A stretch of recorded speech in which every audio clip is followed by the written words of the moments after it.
प्रिय दर्शक बंधु क्रिकेट पड़िया एमती किसी मैच खेला जाए जो मैच को देखले लगे ये मैच लगे जमी युद्ध हो वर्ष 2009 एमती एक मैच खेला जाता भारत श्रीलंका भितर आई मैच श्रीलंकार बॉलर भारतर चर्चित बैट्समैन वीरेंद्र सेहवाग को एमती किसी चेतावनी देते एमती किसी चैलेंज देते जार सुधमूल वीरेंद्र सेहवाग बैटिंग माध्यम जार रिजल्ट पूरा श्रीलंका टीम को भोगवा पड़ता परिस्थिति तो एमती होता पूरा श्रीलंका टीम त्राही त्राही टेकी आसतु देखा दर्शक बंधु पूरा कहानी मु चंदन सेनापति आपण मानक स्वागत जनाऊँगी मोर स्पेशल वीडियो रे वर्ष था 2009 श्रीलंका आसी था इंडिया और राजकोट रे होता है फास्ट वनडे मैच श्रीलंकार captain Kumar Sangakkara first toss जीति फील्डिंग करिवे बोली निष्पत्ति नियंती आ सेतेबेले भारतर दमदार जोड़ी वीरेंद्र सेहवाग और सचिन तेंदुलकर आसंती खेलिबा पाई और सेतेबेले वीरेंद्र सेहवाग और सचिन तेंदुलकर जोड़ी एमिति एक जोड़ी थिला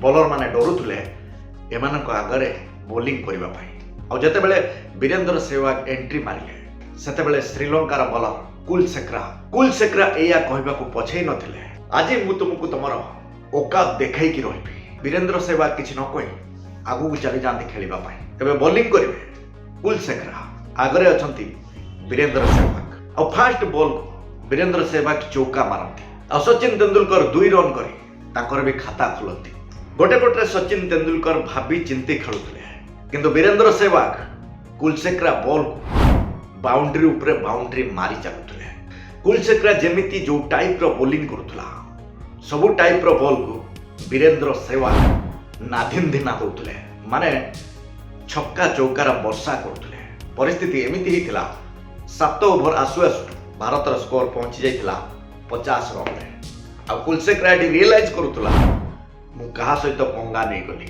किंतु कुलशेखरा बॉल को एमिति माडो मारिकी भी सुधा वीरेंद्र सेहवागकर राग शांति ही नथिला एबे पुणी नेक्स्ट बॉलर हिसाब रे आसंती कुलशेखरा आ कुलशेखरा एथरो डिसाइड करंदी से बाउंसर मारिबे आ कुलशेखरांकर बाउंसर बॉल को वीरेंद्र सेहवाग छक्का द्वारा स्वागत करती शेषरे कुमार संगाकारा श्रीलंकार कैप्टेन बुझी पारती करेंगे तो करेंगे कौन करेंगे शेषरे फिल्डिंग रो परिवर्तन करती किंतु लाभ किसी हुए Virender Sehwag same style same strategy रे मारुथुले एटीट्यूड एक्टिविटीज एया जना पड़ुथुला घाइला बाघ तार शिकार को शिकार पड़ुछि और तापरे चारि मारी वीरेंद्र सेहवाग तांकर अर्धशतक पूरा कर दियंती आपण मानकु सुनिले आश्चर्य लागिवो जदि आपण ए खेल देखिथिबे ताले आपण जानि पारथुबे को अट्रैक्टिंग मोड रे वीरेंद्र सेहवाग मारुथुले मात्र 34 बॉल रे वीरेंद्र सेहवाग अर्धशतक पूरा कर दियंती आ भारतर स्कोर 10 ओवर शेष सुद्धा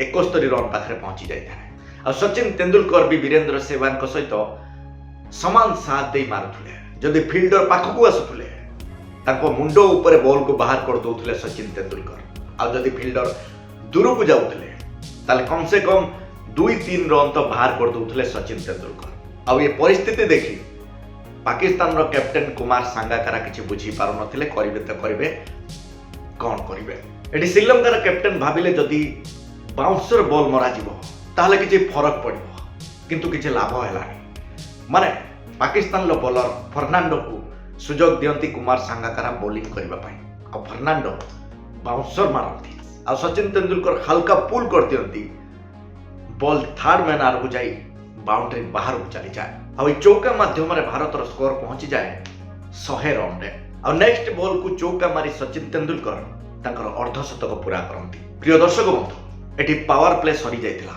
किंतु वीरेंद्र सेहवाग को किछि फरक पड़ी नथिला कुलशेखरा रो बॉल को सेमती से स्ट्राटेजी रे मारी चलुले आ कुमार संगाकारा ए परिस्थिति के जमारो बुझी पारु नथिले भाबिले किछि गोटे परिवर्तन करिवे आ बॉलिंग रो सुजोग दियंती श्रीलंकार बॉलर मैथ्यू ए प्रकार सिचुएशन देखि वीरेंद्र सेहवाग करे माड़ देखि अनाप शनाप टाइप रो किछि एमिति कथा कहंती मैथ्यू भाबंती किछि मानसिक स्तर रे जदि प्रभाव पड़िबो वीरेंद्र सेहवाग बोधे आउट हिजबे एया भाबिकी किछि एमिति कथा कहंती जार परिणाम आहुरी भयंकर हुए माने जेमिति कुलशेखरा बॉल को मारुतले वीरेंद्र सेहवाग सेमती से स्टाइल मैथ्यू को बॉल को भी वीरेंद्र सेहवाग मारी चलिले आ शेष बॉल को छक्का मारी स्वागत जणाइथिले ଆଉ ଏ ଛକା ଏତେ ଲମ୍ବା ଥିଲା, ଏତେ ବଡ଼ ଥିଲା, ଏ ଛକା ଯାଇ ଷ୍ଟାଡିୟମର ଛାତ ଉପରେ ପଡ଼ିଥିଲା। ଏବେ କୁମାର ସାଙ୍ଗାକାରା ଭାବନ୍ତି ନାଇଁ ଫାଷ୍ଟ ବୋଲର ମାନଙ୍କୁ ତ ମାରୁଛନ୍ତି, ଏବେ ସ୍ପିନ୍ ଲଗେଇବା। ସ୍ପିନ୍ ଲଗେଇଲେ এই দুই ব্যাটসম্যান ନିର୍ଘାତ ମାଡ଼ ଦେଇ ଚାଲିଲେ। ପ୍ରିୟ ଦର୍ଶକ ବନ୍ଧୁ, 153 ରନ୍ ହେଇଥିଲା ବେଳେ ସଚିନ ତେନ୍ଦୁଲକର ବୀରେନ୍ଦ୍ର ସେହୱାଗଙ୍କ ସାଥ ଛାଡ଼ି ଦିଅନ୍ତି। ଆଉ ଏବେ ଆସନ୍ତି ମହେନ୍ଦ୍ର ସିଂ ଧୋନି। ଆଉ ମହେନ୍ଦ୍ର ସିଂ ଧୋନି ବି ସେମ୍ ଷ୍ଟାଇଲର ମାରିବା ଆରମ୍ଭ କରନ୍ତି। ଆଉ ବୀରେନ୍ଦ୍ର ସେହୱାଗ 102 ବଲ୍ରେ 146 ରନ୍ କରି ଆଉଟ୍ ହେଇଯାଆନ୍ତି। ଆଉ ତାପରେ ଭାରତର ପ୍ରତ୍ୟେକଟି ବ୍ୟାଟ୍ସମ୍ୟାନ ମାନେ ଶ୍ରୀଲଙ୍କାର ପ୍ରତ୍ୟେକଟି ବୋଲରଙ୍କ ବଲ୍କୁ ଏମିତି ମାଡ଼ ମାରିଲେ ସ୍କୋର ଯାଇ ପହଞ୍ଚିଗଲା 50 ଓଭର ଶେଷ ସୁଦ୍ଧା 414 ରନ୍ରେ।